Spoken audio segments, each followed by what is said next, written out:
Good afternoon.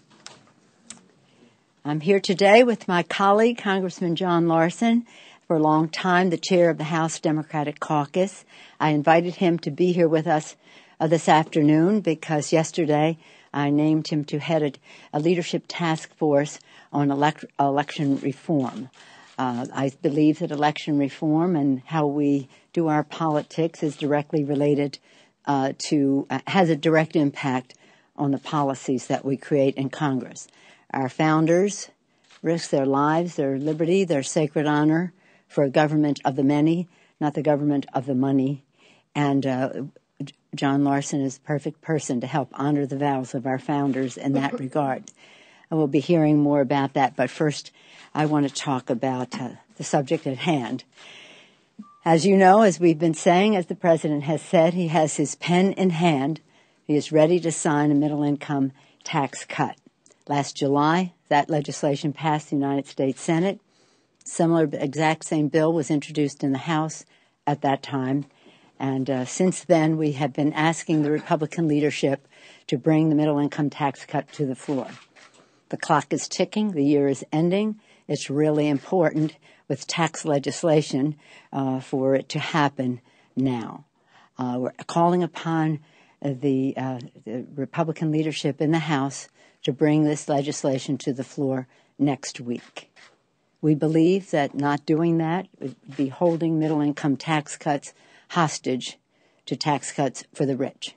Tax cuts for the rich, which do not create jobs, just increase the deficit, heaping mountains of debt onto future generations.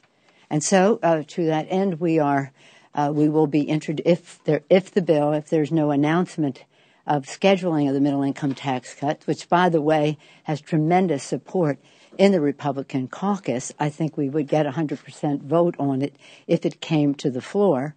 If it is not scheduled, then on Tuesday we will be introducing a discharge petition, which if we could get 218 signatures, would bring the bill automatically to the floor. Now, that would mean that we need some Republicans who support middle-income tax cuts to sign on with us. This is really very important. So much has been said. This is only one piece of what we have to do before we leave for Christmas, Hanukkah, Kwanzaa, every other holiday that is coming up. The other part of it, of course, is to avoid going over the cliff. You've heard much said about what happens if we do. Let's dwell instead on what happens if we do not go over the cliff. There's so much confidence that will go forth to the markets, to consumers, so much good that can come of it in terms of growing the economy to create jobs. That's why we're so pleased to get the report from the President's team yesterday about the President sticking with his big, bold, and balanced approach, which says we have to create jobs through infrastructure, et cetera, investing in infrastructure. We have to make cuts. But in order to get there from here in terms of reducing the deficit, we also must have revenue. So we thank the President for his leadership, for calling upon Republicans to come to the table to get this job done. And the President has the confidence of our caucus that we are there to supply votes to pass this when he and they come to agreement. First and foremost, right now, we would hope that today the Speaker would say that we are scheduling a middle-income tax cut next week. So again, elections have consequences. The President campaigned. He made it very clear. That he was supporting a tax cut for the middle class, that he wanted the expiration of the tax cuts for the high end. And the American people know that debate. They voted for him. Even more people support. If you look at the polls on the subject, there's overwhelming support for repeal of the high-end tax cuts to reduce the deficit and also to grow our economy. With that, I'd be pleased to take any questions. Yes, sir. Madam Leader, the response from Republicans today was instantaneous. Mr. Cantor just finished saying that they are not going to raise rates. He said that. May I know your response to that? And where do you think, and given that line in the sand, if you will, where do you think this process stands? Well, first let me just say that we have there are three elements to this: growth, reduction in spending, and raising of revenues. We have already voted for the Democrats have voted for over $1 trillion in cuts in spending. That was part of the Budget Control Act, and that's part of how we should go forward. You cannot reduce you cannot speak about reducing the deficit without talking about raising revenue. And I think that the president has taken his message to the American people, and I hope that the Republicans will listen to them. But I know one thing for sure, that in the Republican caucus, and I'm the last person to speak, and usually I don't, but I do know that many of the members there want to decouple, that they are ready to vote for a middle-income tax cut. And then we can leave the subject of rates and all the rest of that for next year when we do simplification and fairness, close loopholes, lower rates, whatever we would do under a broader tax reform package. Yes, sir. Have any of those Republicans who you are sure want to decouple high income rates and middle income rates said to you or any member of your team that they would sign a discharge petition? No. Yes, sir. Last year, I believe it was, you seemed to embrace the idea of redefining wealth as kind of a middle ground, making it $1 million or more. Is that something that you still could embrace? Redefining wealth, it was a question of seeing just where the Republicans would support an expiration of tax cuts.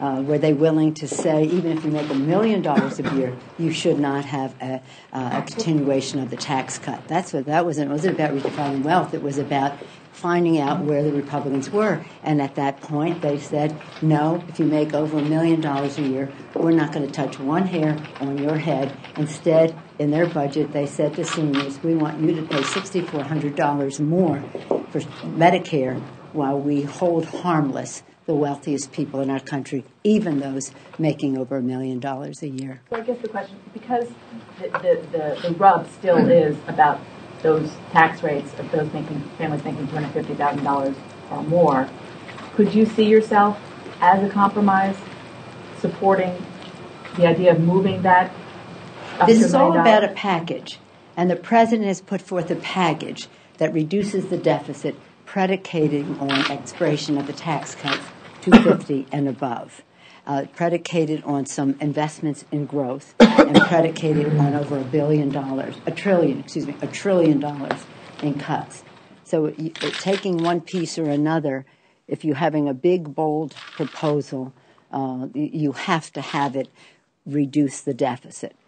Doing it at 250 reduces the deficit. That's the amount the president wants to do. That's what the public understood. That's what they voted for.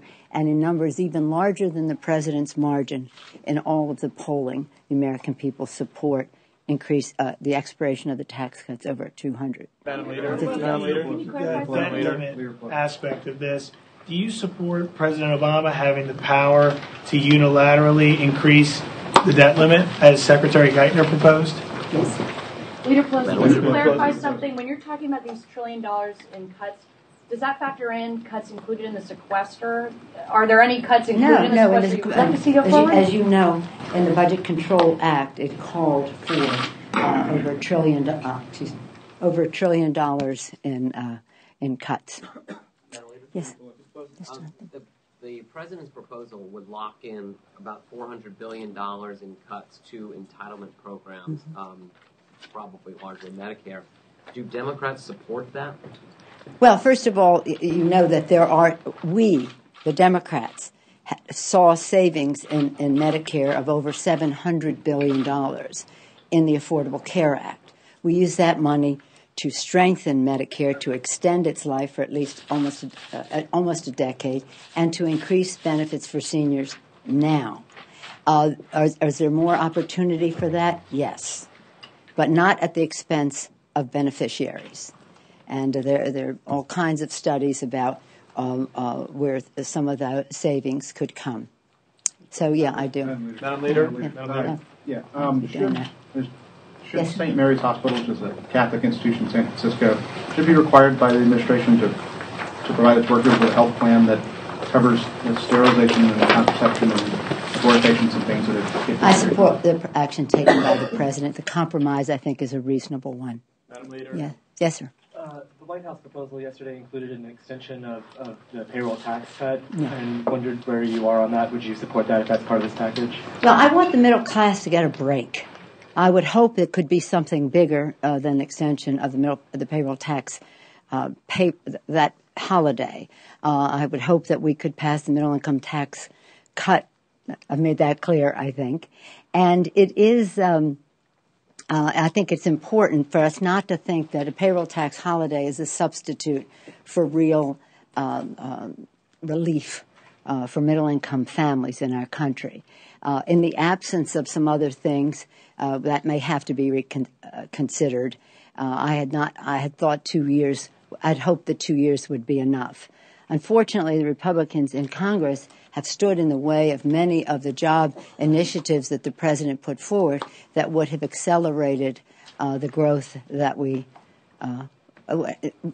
think is possible, and some of it is coming into play. But if that, in the absence of that, that may be something we have to consider. Yes, sir. Leader. No, this gentleman there. Yes, Madam Leader. Speaker Boehner earlier today described talks as being at a stalemate. I was wondering if you could respond to that. And also, the second part of the same question, please. Congress often seems to take to the last minute to cut a deal. Based on your experience up here, is that how you see it this time around? They'll just go to the last minute, then get a deal? Well, when the last minute is the last day of the month, I think that that's not right. We all know what is at play here. Everybody knows that we have to have cuts, we have to have growth, and we have to have revenue. So why are we stalling? This delay is harmful to confidence for consumers. It's harmful for confidence for the markets. It's a holiday shopping season. Wouldn't it be better for there to be a clear message, the sooner the better? What did somebody say today? Don't toy around with this. Give people the confidence that they can buy toys for their children. So if it were the last day of the fiscal year, September 30th, you might say, okay, that has a reason for it to be that date. But for us to when the markets are looking very carefully at what the intentions of Congress are, for us to leave any doubt in anybody's mind that we are going to do this, I think is harmful to confidence and not right. So I don't know what the wait is for. It's not as if we have to get more information, that there's certain variables that we don't know about. It's very clear. And every bipartisan, I'll end with this, every bipartisan group that has addressed this issue has called for revenue cuts in spending. With that, though, I'm going to change the subject and yield to my distinguished... Could you comment on Boehner calling it a stalemate, saying talks are a stalemate? Well, I hope not. I hope not. Maybe that's a figure of speech. But the country cannot afford, nor should we even think in terms of stalemate. Yes, sir. So I want to just say about Mr. Larson. Mr. Larson, I wanted to give a full... keep on the subject of the budget. But as I said, these are not...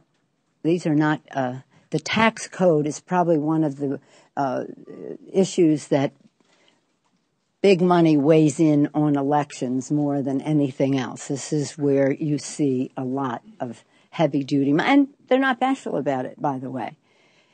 So it is related to this conversation, but it is fundamental to our democracy. I said during the campaign, our democracy is on the ballot. Thank God the president won. Because now we have a chance to make some of the reforms that I talked about earlier. But what I want to now is to yield to my colleague, the gentleman from Connecticut, long-standing authority on the subject of election reform in terms of the role of money in campaigns. Again, honoring the vows of our founders for a government of the many, not the government of the money. And a person who has the commands and respect of our colleagues, has worked with grassroots organizations, brings real authority to the subject. Congressman John Larson, the chair of our task force. Well, thank you, Madam Leader, and I thank you for the opportunity to serve our distinguished caucus in an area that's critical to all Americans. We're just through a major presidential and congressional elections, and it's clear from listening to our colleagues and, more importantly, from listening to the people out there in this country that it's long overdue that we have what we've referred to as DARE, which is disclose, amend, reform, enforce, empower, and have reform of elections in a way that is going to make sure that every American has access to the polls and that anyone who seeks to run for public office has the ability and the financing to do so, and that we're able to limit the amount of money that has so overshadowed our process. To those ends, I'm honored that the leader has chosen me to head up a task force. There is no shortage of bills. There is no shortage of enthusiasm and ideas that emanates from our caucus, and we will be coming to the floor early with legislation that we know will empower the American people, and we will work not only within the Beltway but outside to take this message forward, because we know people who stood in lines far too long and how proud we are of them to stay in lines even when the results of elections were known, to make sure that they did their patriotic duty and the most fundamental right that we have here, and that's the right to vote. This caucus is out to guarantee that continues to flourish in a way that's fair, in a way that's forward-minded and looking, in a way that's just for all Americans. Thank you, Madam Leader, for that opportunity. Any questions on this subject? Yes, sir. Just wondering if the administration has said that it sees the need for any legislation on election reform. Certainly the President has said from the end of his campaign and even during it that he recognizes the strong need for reform in this process. Any specific proposals that you've heard from that? We'll be working closely with everyone, including the President, including our Republican colleagues as well, I would point out, many of whom have already, and most notably Walter Jones, expressed interest in this area, and will continue to reach out not only here but outside the Beltway as well. Is there any frustration in your caucus that the Justice Department's voting rights section wasn't more aggressive? I know they had their work cut out for them, but there was quite a bit of complaints about voter suppression and also gerrymandering around the country where they didn't take action. I don't know that I would say it was frustration, but certainly by the number of bills that have been offered and issued, that's an indication that they think the system is less than perfect, and that we need to continue. And part of our focus is going to be on enforcement. And that's something that has come across loud and clear from the members of our caucus. One concern we do have is the Supreme Court reviewing Title V, Section 5 of the Voter Rights Act. This is really alarming to us, and that's what members are watching very closely and want to have legislative action to address or redress, as the case may be. Madam Leader, the Wall Street Journal is reporting that Senate Minority Leader Mitch McConnell said that Republicans want changes to eligibility, such as means testing and an increase in age requirements regarding Medicare. In return, the GOP would agree to more tax revenues but not higher rates. What's your response to Mr. McConnell? It's nothing new in that statement from Mitch McConnell. No. Thank you.